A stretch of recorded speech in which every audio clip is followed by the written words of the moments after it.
Hello everybody and welcome back to another episode of Mass Effect Legendary Edition, part number 10 for the first game. And I am currently on the Normandy because I am looking for my email terminal. And you're probably thinking, oh my god, Stu, you're such an idiot. There is no email terminal in this game. And you know, that's probably true. But I just want to make sure because I love checking emails. And I'm gonna be sad if I can't do that. But there is one place I can think of where I might have emails. I don't know. So I'm gonna go check it. And I think it's this office over here. Could be totally off. Personal meeting.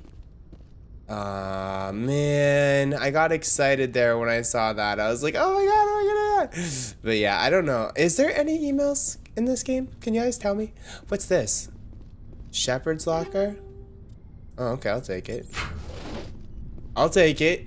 Okay, is there any emails up here? No. Dang. Okay, well, whatever. So basically, I did install the mod, if you watched the last part, which allows me to decrypt without worrying about the skill level of my electronic skills. Do you have some time to talk? Really? Yes? Of course. Have a seat. We've played it pretty close to the book so far, but we're a long way from backup. We've got some tough calls to make. I'm just saying, try to leave yourself a way out. I've seen what cutting corners can do, and I'd hate to have that happen to you, Shepard. Maybe that's not my place. I don't want to send any bad signals, Commander. Just, working on what I've picked up. You tell me if I'm going too far. Do you think I've made any bad decisions so far? I don't want to step on anyone else's toes, especially if you're if I have misread your interests. Someone? You're referring to our young Prothean expert? I think she's older than both of us put together, but, yeah. There's a lower deck rumor that she's, interested in you, as more than a source of Prothean data. She's a very interesting lady. Not to my, tastes, but, I never claimed to be big on alien culture. My relationship with Dr. Tassoni is professional. Alright, only a rumor. But you don't have to spend your off-duty time with me. Not if you don't want to. I'm not questioning any decision you've made, Shepard. Let me be clear about that. It's just my experience that once someone lets something slide, it tends to pick up speed. Do you get my meaning? Talk to me, Caden. You've got a little black rain cloud sitting over your head. I'll try to keep the deck dry. You know the records about the biotic training out on Jump Zero? They're all classified, because the Alliance made mistakes. After first contact, Kinetics was set up to track Element Zero exposures and develop implants for humans. Once we had an embassy on the Citadel, Kinetics could bring in experts instead of taking it slow. Is there some reason we couldn't learn it on our own? They didn't know where to start. Hell, it took a couple of years to even link biotics and EZO. Forget trying to get the kids to move stuff. They had trouble just helping them not break their own limbs. And their choice of teachers didn't help much. The only experts would have to be aliens. Dead on. Turians, actually. That's why Kinetics kept it a secret. They were afraid of what people back home would think, asking the Turians for help when we just fought a war with them. The Asari would have been more acceptable than the Turians. Yes, but the company didn't go through the Citadel. It would have made Earth look weak, so they discreetly hired some Turian mercenaries.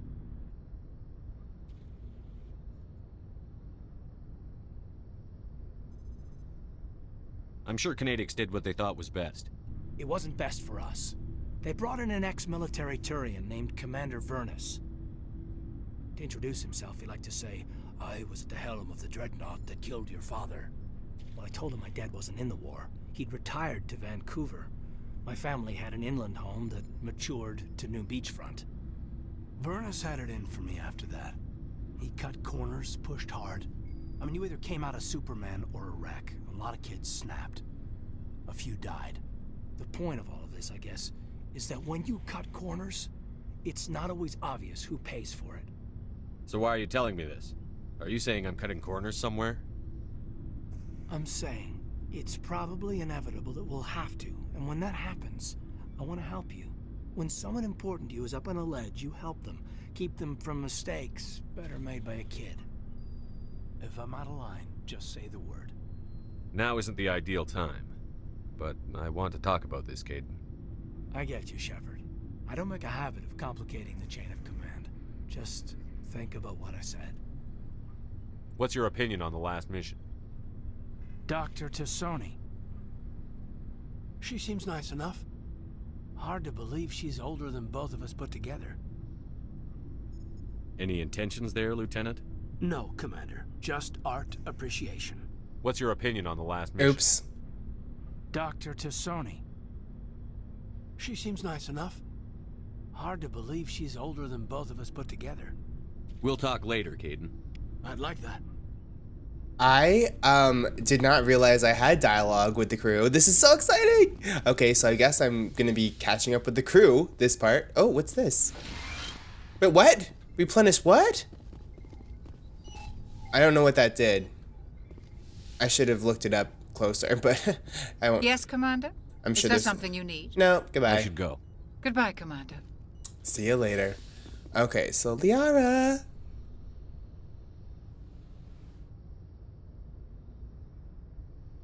I get the feeling you want to ask me something, Commander. Yes, tell me more Maybe about we you. could pick up where we left off.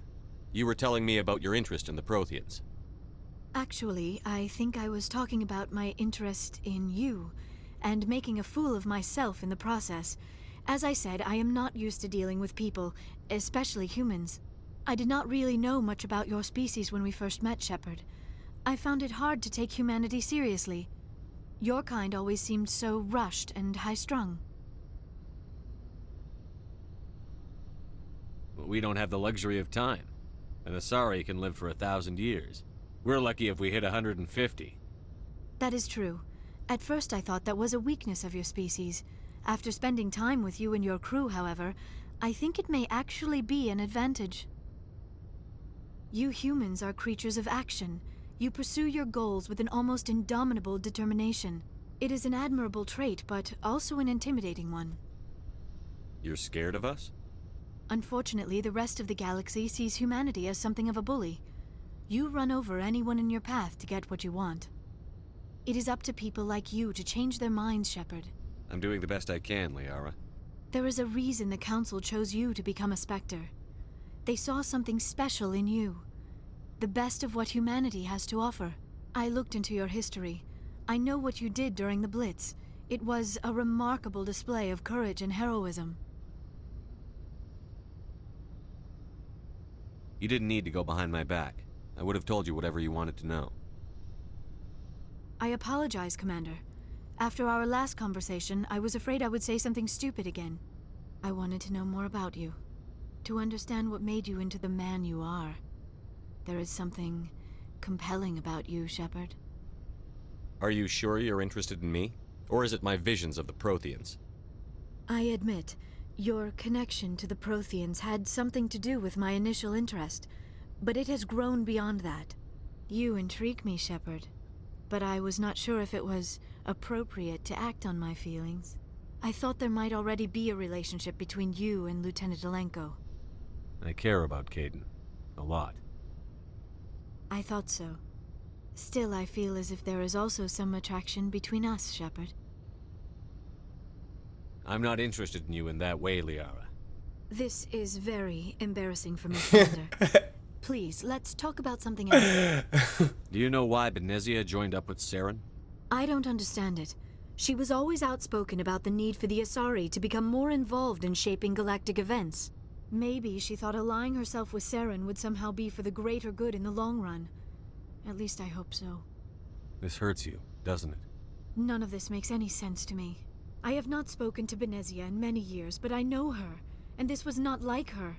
Something changed. I'd like to know more about the Asari. We were the first species to discover the Citadel. We were instrumental in forming the Council, and we always strive to be the voice of peaceful cooperation in galactic disputes. My people believe we are all part of a single galactic community. Each species contributes something to the greater whole. Although we seek to understand other species, it seems few of them seek to understand us. The galaxy is filled with rumors and misinformation about my people.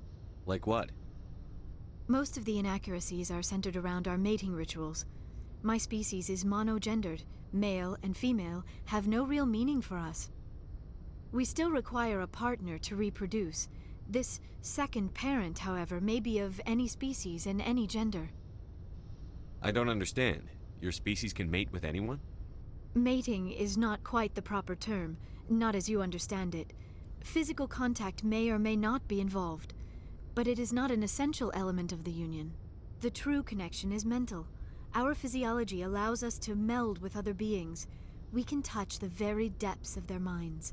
We explore the genetic memory of their species. We share the most basic elements of their individual and racial identities. We then pass these traits on to our daughters. It is how we learn to grow as a species and how we develop a greater understanding of other races. What happens to your partner after the union? Every relationship is different. Some unions are a single encounter with both parents parting ways afterwards. Others can be more long-term. Sometimes an Asari and her partner will stay together for many decades. Do you know who Matriarch Benezia chose as her partner? She rarely spoke of her partner. Though I know my father, if you want to use that term, was another Asari. Benezia never told you her partner's name? Union with our own kind is no longer common, not for the purposes of reproduction. Most Asari believe it weakens our species. Asari daughters inherit racial traits from the father species. If both parents are Asari, then nothing has been gained, or so conventional wisdom would hold. I am what is sometimes called a pureblood, though no Asari would ever be cruel enough to say the word to my face. It is a great insult among my people. It is possible Benezia's partner was embarrassed by their union. She may have been too ashamed to publicly acknowledge me as her offspring. Maybe she wanted to meet you but couldn't. Something could have happened to her. Maybe she passed away. You might be right. I hope you are. But I have no way to know for sure. Benezia never spoke of her partner. Whatever happened, it caused her too much pain to dwell on it. She raised me by herself, though that is not uncommon. Many Asari raise their children alone, particularly if the father species is short-lived. Often the partner will pass on long before the child reaches maturity. I should go. Goodbye, Commander. I might have actually just replayed a conversation that I'd already done, and if I did, don't worry, I'll cut it out, but I didn't really remember it, but then parts of that sound familiar. But then again, I have played this game like 50,000 times. Let's be real. Actually, it's not true. I haven't played it that many times.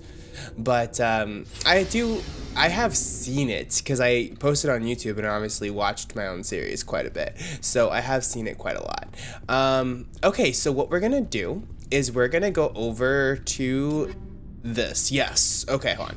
So I want to start with Caden because I feel like I use Caden the most. Oh, wait, hold on. Maybe I should start with myself. Stu? Like, maybe you should work at your own equipment?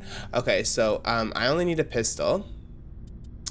Okay, so my pistol is better than all these pistols. Okay, and I think Caden mostly uses a pistol too. And this one is not as good. Okay, so yeah. So then Liara would need a pistol because I feel like, yeah. Okay, so this pistol is better, so she can take that one. And then I don't really know what everybody else uses, but I'm just gonna give them the best. So I'll start with, guess I'll start with you. Okay, that's technically better. Okay, so I'm going to do this off camera, guys, so that you don't have to watch me do all this, because this is going to be very painful. But I will cut back once I'm done. So I just upgraded everybody, so now let's go back to talking to the crew. What do you want, Shepard?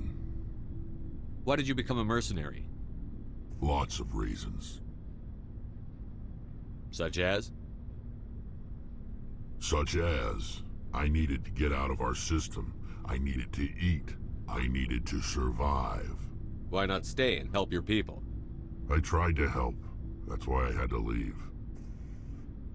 What happened? I was betrayed. I was head of a small tribe. We were trying to restore order after the war, but the other tribes were against us. They followed Jared, one of the few warlords who survived the war with the Turians. But he was old, and so were his ideas. He wanted to continue the war. He wanted us to fight. Turians, Solarians, each other. It didn't matter who, as long as we were fighting. What did you want? I just wanted Jared to shut up, to stop his ranting. I wanted him to stop leading the tribes astray. But he couldn't understand how much things had changed. We didn't have the numbers to go to war. Even if we did, the genophage made sure we couldn't replenish our numbers fast enough. I told them all to forget about war. We needed to focus on breeding, at least for one generation. And for a while, we were getting through. Some of the tribes started coming around. I take it the warlord didn't appreciate that. No, he didn't. He arranged a crush with the tribes, a meeting on neutral ground. He wanted to talk. We met at the Hollows, near the graves of our ancestors. The skulls of our dead laid bare to remind us where we come from, and where we all go. It's as sacred as any Krogan place can be. Violence is forbidden. It sounds like a trap to me. You must have suspected as much. I did. But when your father invites you to a crush, well, there are some laws that even we hold sacred. Jared was your father? He was. Until that day.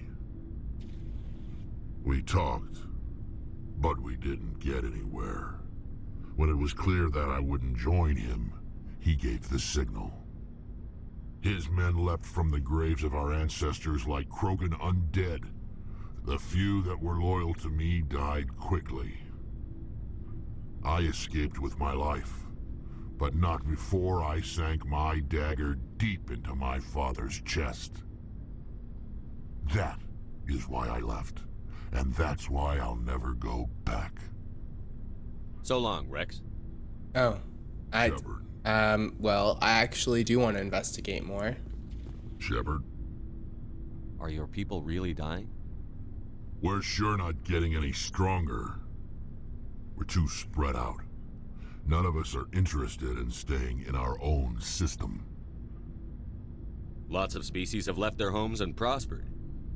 But they go to colonize new worlds. We're not settlers. We're warriors. We want to fight. So we leave. Hire ourselves out. And most of us never go back. What can you tell me about the genophage? Ask the Solarians if you want details. They made it. All I know, it makes breeding nearly impossible. Thousands die in stillbirth, and most never get that far. Every Krogan is infected, every one. And no one's rushing to find a cure. Why don't the Krogan try to find a cure? When was the last time you saw a Krogan scientist? You ask a Krogan, would he rather find a cure for the genophage or fight for credits? He'll choose fighting every time. It's just who we are, Shepard. I can't change that.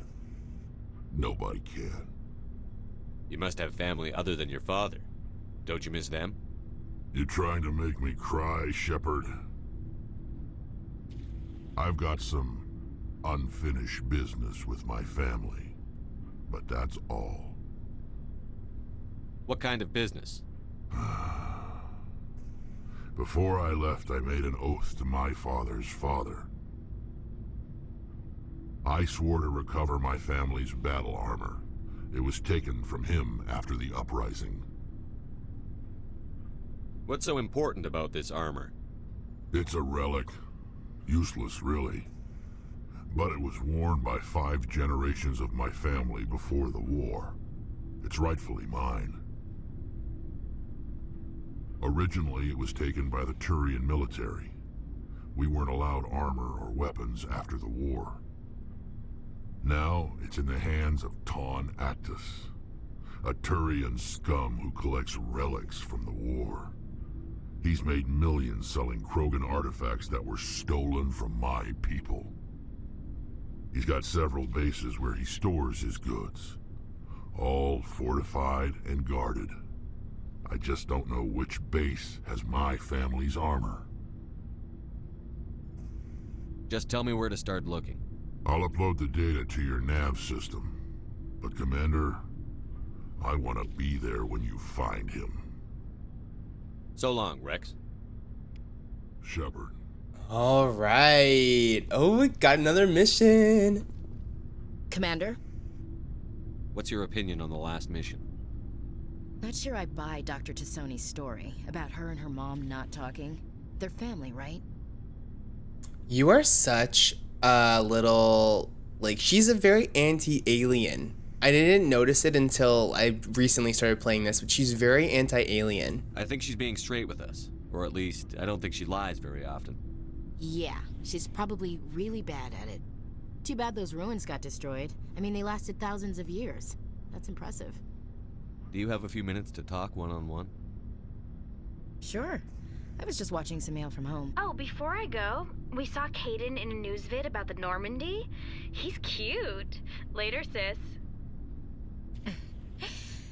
Let's pretend this never happened. The damage is done, Williams. Oh, shoot me now. One of my sisters. That's Sarah, the youngest. What's up? You didn't come by to eavesdrop on family mail.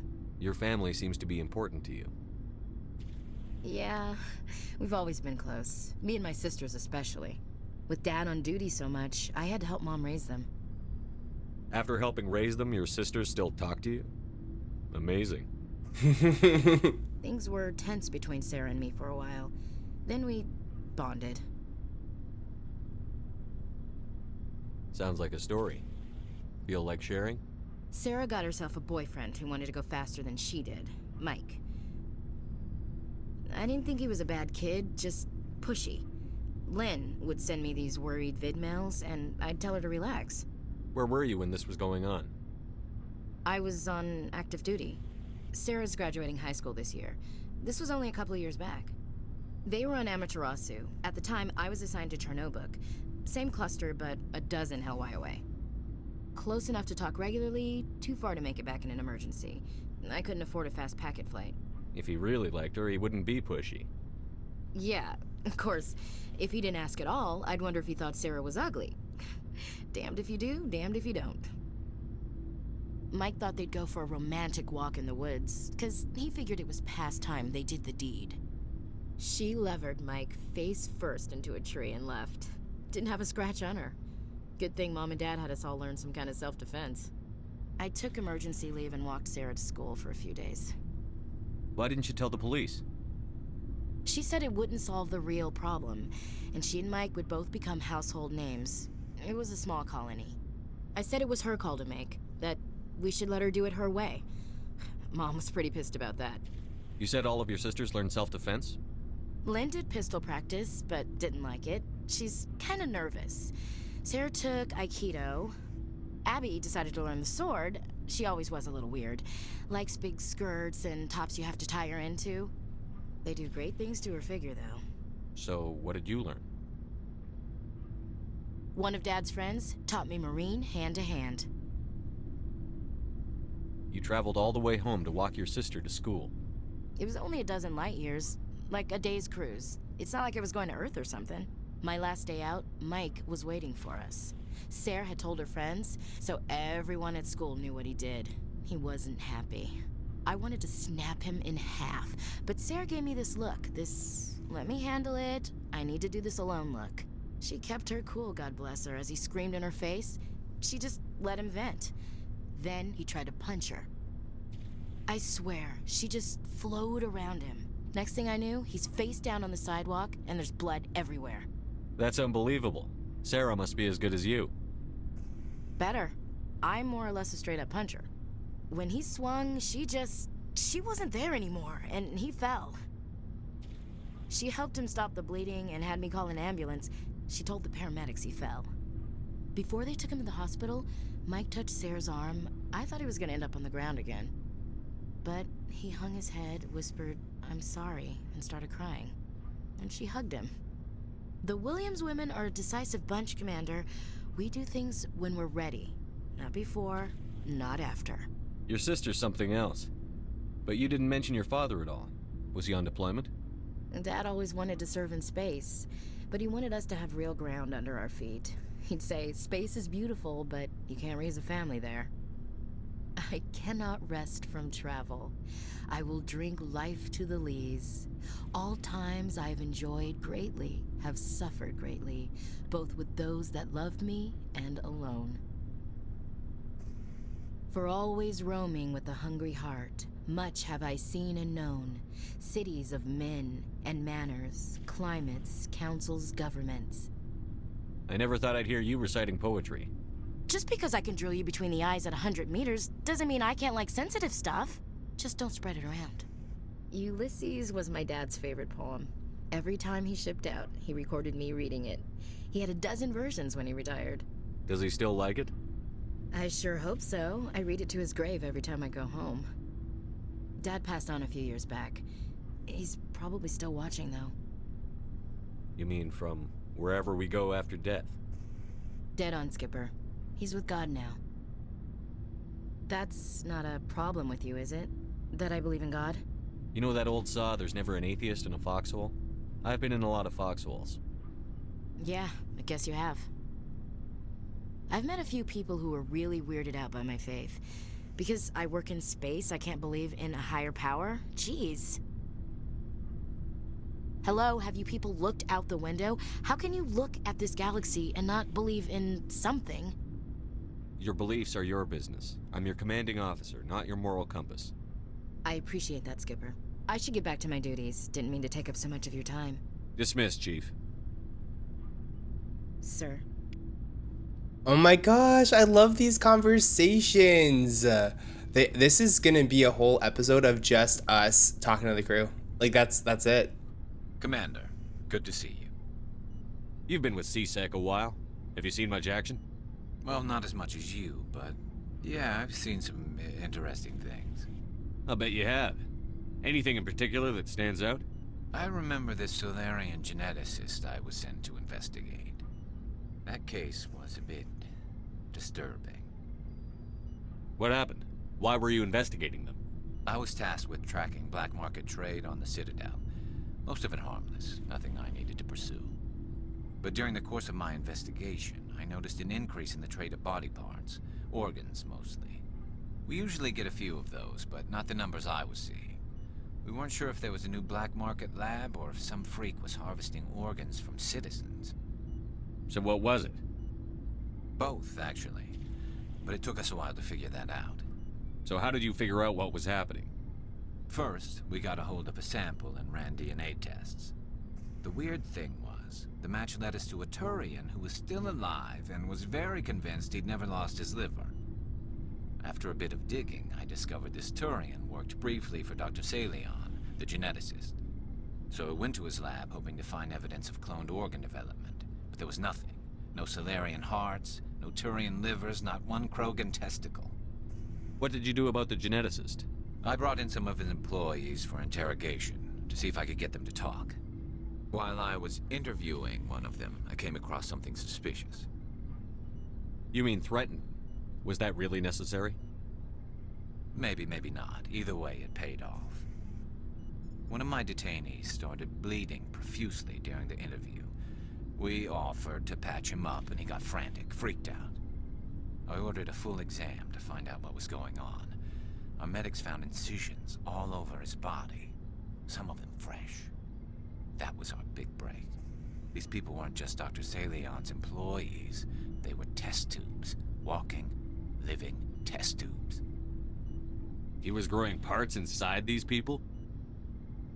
Exactly. He cloned their organs right inside their own bodies, then he harvested them and sold them off. Most of the victims were poor. He'd pay them each a small percentage of the sales, but only if the organs were good.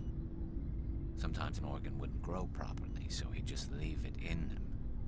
Most of them were a mess, but only on the inside, hidden so nobody could see it.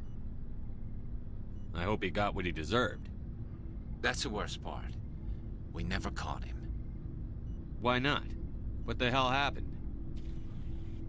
He ran, blew his lab, grabbed some of his employees, and headed for the nearest space dock. By the time I found out, his ship was already leaving. He threatened to kill his hostages if we tried to stop him. But you went after him anyway, right? I ordered Citadel Defense to shoot him down, but CSEC headquarters countermanded my order. They were worried about the hostages, worried about civilian casualties if the ship was destroyed so close to the Citadel. I told them those hostages were dead anyway. He just used them to make more organs, but they wouldn't listen. Well, it's not worth the risk. You pursue the vessel and disable it. That's the best choice. They sent the military after him, but he got away just the same. Yes, they did.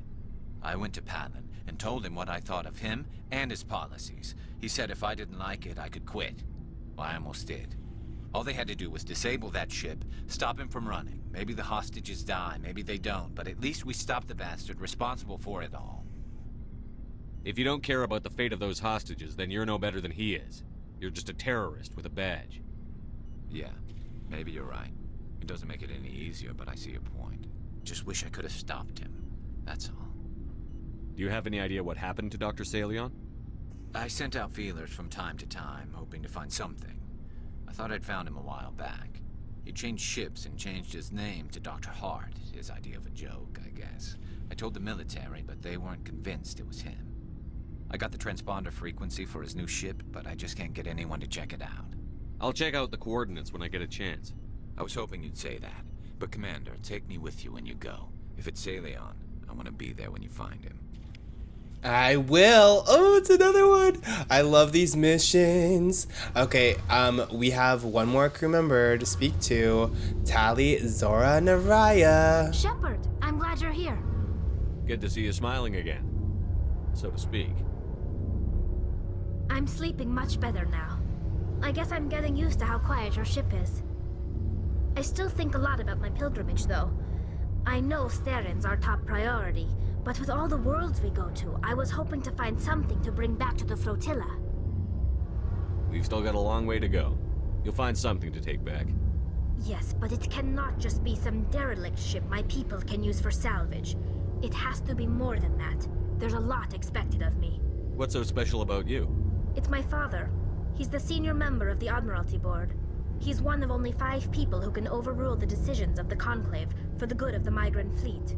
My father is responsible for the lives of 17 million people. Our entire race is in his hands, and I'm his only child.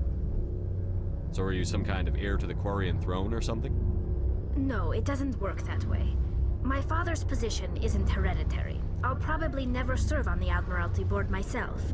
Officially, I'm just the same as any other citizen. But it doesn't work that way in practice. People have always treated me differently because of who my father is. You must get all kinds of special privileges. I probably had it easier than most growing up, but it's not all good. People like my father have enemies, and they're not above using me to get to him. It must be tough on you. My people place a high value on family and ancestry. There's an unspoken expectation that I'll live up to my father's example. Everyone's waiting for me to do something great on my pilgrimage, something that will forever change our lives for the better. If I don't, it's like I failed, and that reflects badly on both me and my father. The work you're doing here is more important than anything any Quarian has ever done before. Yes, I know. But you have to understand Quarian culture. We're a very insular society. The events beyond the flotilla don't much matter to the average citizen. Our greatest dream is that one day, we'll return to our homeworld and drive out the Geth. But even if we stop Saren, that's not going to happen. There's still millions of Geth behind the veil. Until they're gone, our exile will continue. What would you need to bring back to make everyone happy? Something that would help us better understand the Geth. They've changed significantly since the exile. They've continued to evolve. We've done our best to study them, but it's not easy. They're very reclusive. Until recently, they never went beyond the borders of the Vale. And all the Geth we run into now are under Saren's control. We'd need to find Geth operating on their own, independently.